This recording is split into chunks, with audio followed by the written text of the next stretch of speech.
Всем привет! Сегодня будет в прямом смысле мимимишный маникюр, так что если вам интересно, присоединяйтесь. Ну а с вами я, Миронова Виктория. Героями сегодняшнего видео будут вот эти руки, это ручки моей постоянной клиентки, вы неоднократно видели их уже на моем канале, так что, думаю, знаете, что здесь такая толстенькая, жирненькая кутикула, с которой не так уж и просто справиться, хотя на первый вид кажется, ну, что здесь необычного? На самом деле у этой девочки очень сильно нарастает кутикула, причем очень быстро.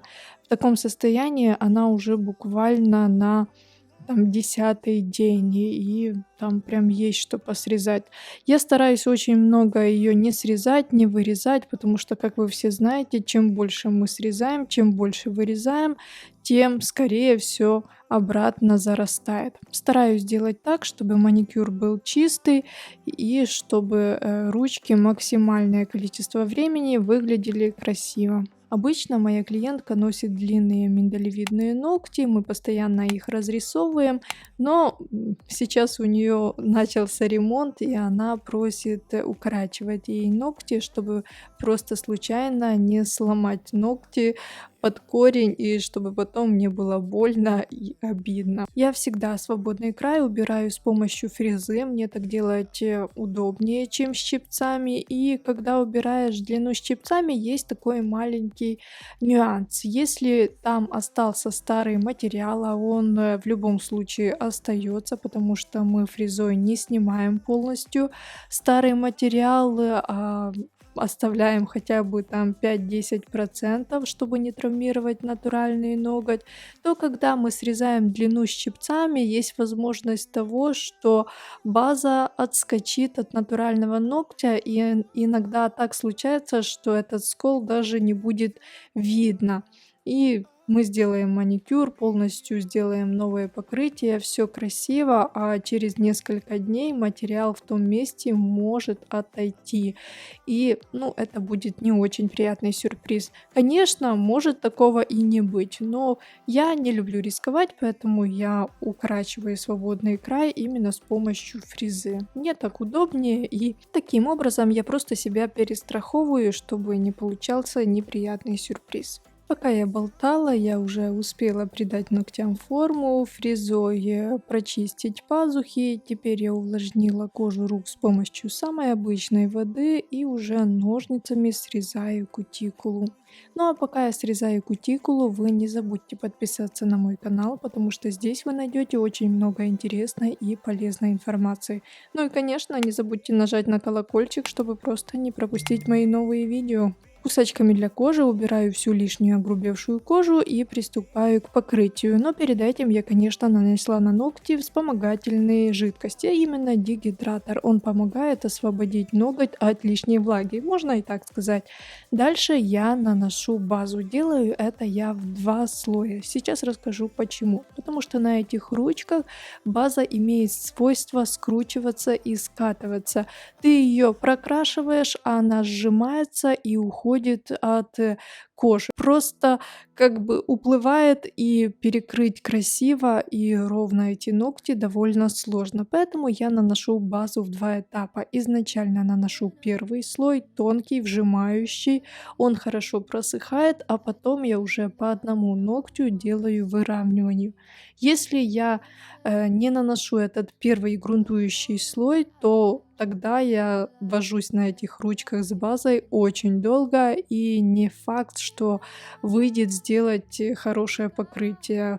Вот такое свойство этих ногтей, и такое каждый раз на каждом маникюре, каждый раз я играю с этими ногтями. Пишите в комментариях, есть ли у вас такие клиентки, которым сложно перекрыть ногти базой, а потом еще на базу нанести цветник, потому что он тоже скользит и убегает от кутикулы. Кстати, на этих ручках это тоже проблема, да, нанесла базу, а потом еще сверху нужно быстренько нанести цветник, потому что он тоже может уплывать. Не знаю, с чем это связано.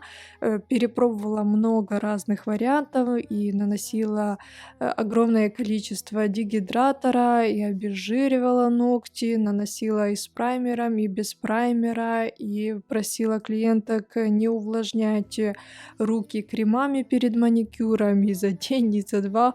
В общем, перепробовали огромное количество разных средств, разных методов, но ситуация одна и та же. Каждый раз я мучаюсь с этими ногтями. Кстати, у меня такая клиентка не одна, у меня таких 3 клиентки, у которых вот есть такие особенности, поэтому на такие ручки у меня уходит всегда больше времени. Для сегодняшнего маникюра моя девочка выбрала вот такой серый оттенок от торговой марки Атика. Это номер 127. Цвет плотный, хорошо ложится. Я его очень сильно люблю.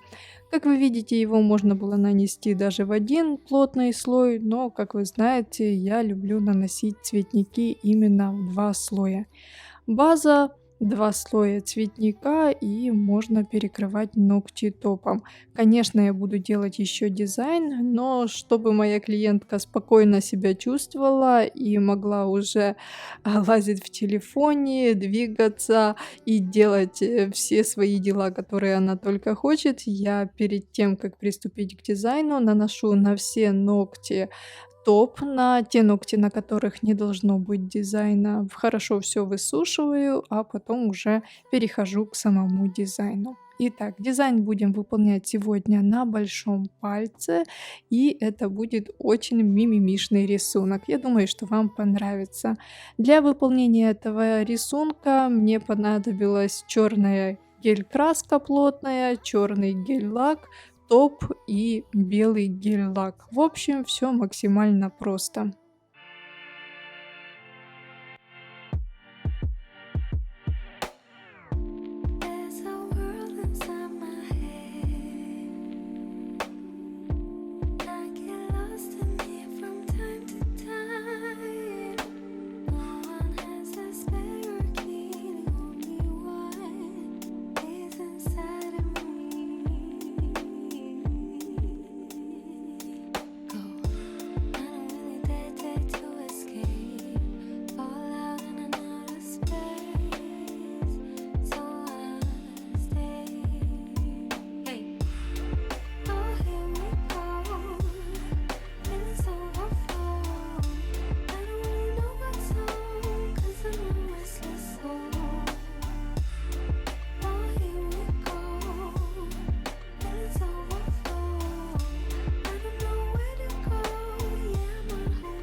В конце рисунок перекрываю топом, и наш дизайн готов. Вот такие ногти получились. Пишите в комментариях, как вам такой милый мишка, который укрывается теплым одеялом.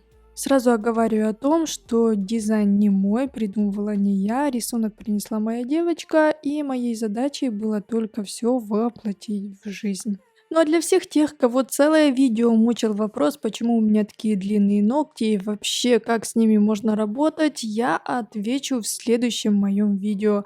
Так что не забудьте подписаться на мой канал и нажать на колокольчик, чтобы не пропустить новые видео. Ну а с вами была я, Миронова Виктория. До встречи. Всем пока-пока.